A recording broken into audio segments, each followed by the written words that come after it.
belajar tentang surat Al-Fatihah. Hari ini kita mau belajar tentang surat Al-Asr.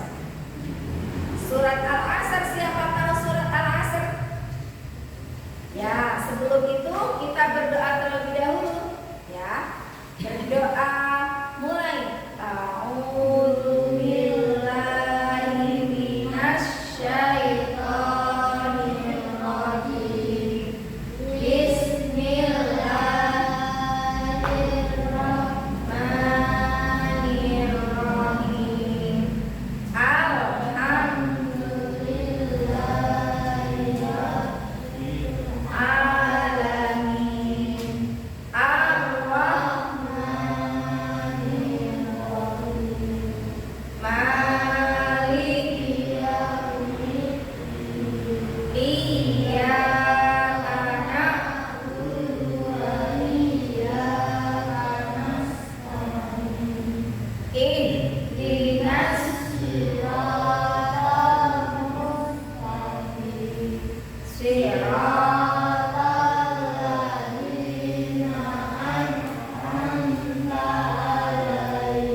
Diturunkannya di Makkah, maka dinamakan apa?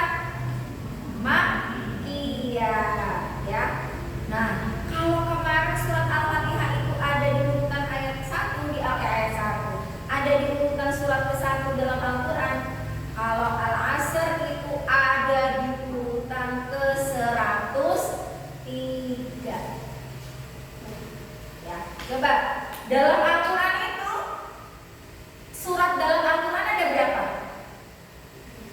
Ada banyak. Berapa banyak? Nah, banyak itu bisa dihitung. Bisa dihitung nggak banyaknya? 114. Ada 114 ya. Nah, surat Al-Asr itu ada di urutan ke-103. Kalau Al-Fatihah kemarin apa? Ada di urutan ke berapa?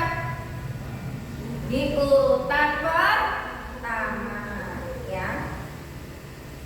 Nah, surat Al-Asr ini, surat Al-Asr itu kalau diturunkannya itu setelah surat Al-Insyirah diturunkannya ya, tetapi urutannya surat Al-Asr itu berada setelah surat At-Takasur, baru Al-Asr, kemudian 104-nya sebelum surat Al-Humazah. Ya. Kemudian apa? Coba kira-kira surat Al-Asr itu bunyinya bagaimana? Kita baca dulu ya. Ada yang sudah hafal? Ayatnya pendek. Hanya berapa ayat? 3 ayat. Wal 'asri. Ayat 1. Wal 'asri. Innal insana lafi khusr illal ladzina amanu wa 'amilus sholihati wa tawassaw bil haqqi wa tawassaw bis sabr.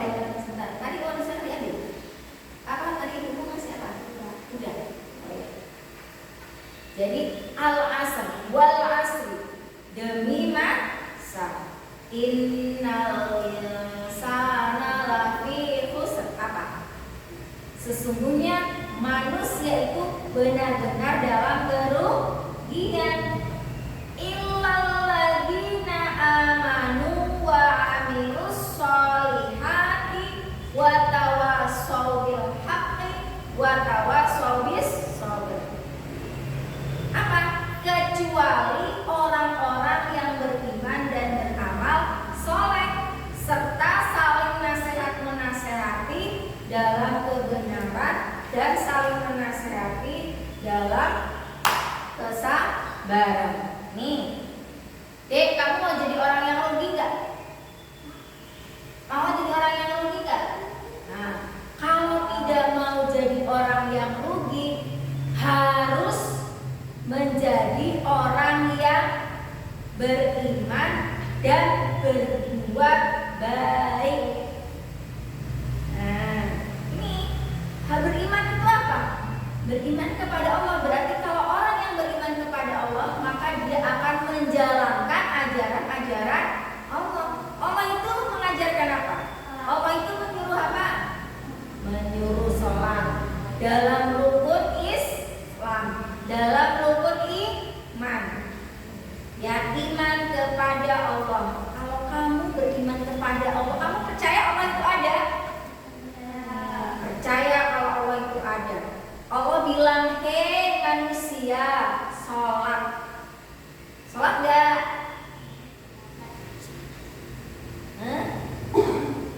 Sholat gak? Sholat. Nah itu. Terus beriman kepada malaikat. Malaikat itu yang mana? Tapi kamu harus percaya.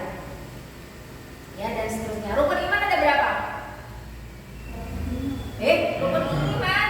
Rukun iman ada. Nah, satu coba. Iman kepada Allah, iman kepada malaikat Allah, iman kepada kitab Allah, iman kepada Rasulullah, iman kepada hari kiamat, iman kepada qada dan qadar. Ada lagunya ya Pak ya? Ada lagu iman sih lagunya. Kalau itu rukun Islam. Rukun Islam ada berapa? 5. Satu, membaca kedua kalimat syahadat. Yang gimana? Asyhadu alla ilaha illallah wa asyhadu anna Muhammadar Rasulullah. Yang kedua, menunaikan mengerjakan sholat, mendirikan sholat. As-sholatu iman rutin. Sholat itu adalah tiang agama. Kalau rumah tidak ada tiangnya bagaimana? Oh, nggak bisa. Ini tuh ada tiangnya loh. Jadi ini tiang itu di pojok-pojok itu ada tiang, cuma dia ditutup oleh bata. Ya, ini ada tiangnya. Tiangnya untuk apa? Untuk penyangga. Apalagi ada ini. Nah, ibarat sebuah bangunan, kalau tidak ada tiangnya maka akan runtuh. Begitu juga orang, kalau dia bilang beriman tapi tidak mau mengerjakan sholat, maka dia akan runtuh. Ya.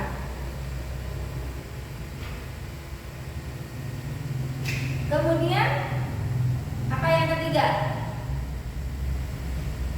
Berpuasa. Berpuasa dulu apa bayar zakat dulu? Ya, bayar zakat dulu. Kalau bayar zakat itu orang pertama kali lahir, ya bayi baru lahir.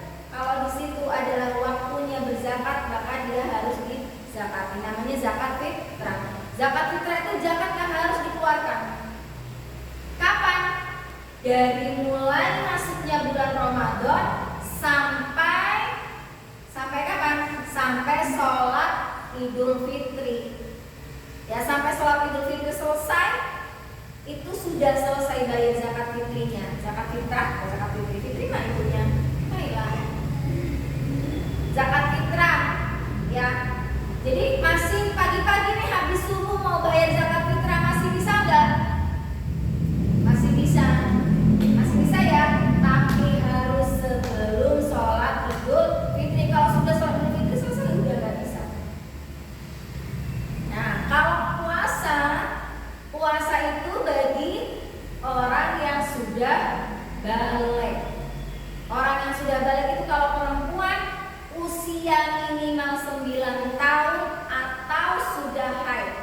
Maksudnya apa? Kalau umurnya 8 tahun, dia sudah haid, berarti dia sudah balik. Ingat ya, sudah balik. Karena zaman dulu sekali ada yang 7 tahun sudah haid, berarti dia sudah balik karena sudah haid. Balik itu apa? Balik itu sudah tahu hal ini dilakukan atau boleh dilakukan atau tidak. Ya. Terus secara biologi yang sudah pasti tenang, hormon-hormonnya dalam tubuh manusia itu sudah bisa difungsikan. Maka hati-hati kalau sudah balik, sudah 9 tahun atau sudah haid, harus menjaga jarak dengan lawan jenis terutama. Kenapa? Karena sudah berfungsi semuanya. Jangan berdekat-dekatan dengan lawan jenis. Berteman boleh, berteman boleh ya. Dengan laki-laki itu berteman boleh deh, tapi tidak boleh berpegangan tangan. Kalau sama kakaknya boleh, sama ayahnya boleh, sama omnya, om dari ayah boleh, kakeknya boleh. Tapi ingat, kalau sama laki-laki selain itu tidak boleh bersentuhan aja, tidak boleh, apalagi saling berpegangan, apalagi saling berpelukan. Ya, hati-hati ya. Ingat kalau kata-katanya Ibu Ida ya. Tapi berteman boleh, silakan berteman. Temenan tanpa pegangan